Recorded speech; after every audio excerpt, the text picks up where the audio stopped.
काय आई काय शिकलेलीच नाही आहे आणि पप्पा 10वीपर्यंत शिकल्यात. मग त्यामुळे काय म्हणजे पण माझ्या आईकडे बघून मला एक नेहमी वाटतंय, आई माझी साक्षर जरी नसली, शिकलेली जरी नसली, पण शहाणी खूप आहे. म्हणजे जे असते ना की शहाणपणा आणि साक्षरतेचं काय रिलेशन आहे की नाही मला माहीत नाही, पण माझ्या आईच्या बाबतीत तर 100% नाही असं मला वाटतंय. सो ते असतं ना गावाकडे आपलं म्हणणं असते बघा, पोरं आमचा आई बाबा काय शिकाय नाही, त्यांचं लय आई बाबा शिकल्यात, तसलं काय नसते, नुसतं लाड आहे ते काय नसते. सगळी पोरं सारखी असतात. आपल्यात लात मारायला तिथं पाणी काढायची ताकद पाहिजे, काय बी करून दाखवू शकतो.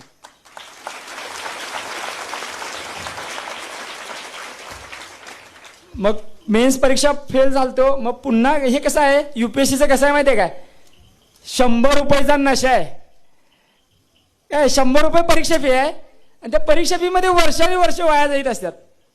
प्रत्येकाला वाटत असते की आता जवळच आहे, पण आता माहित नाही किती जवळ असते.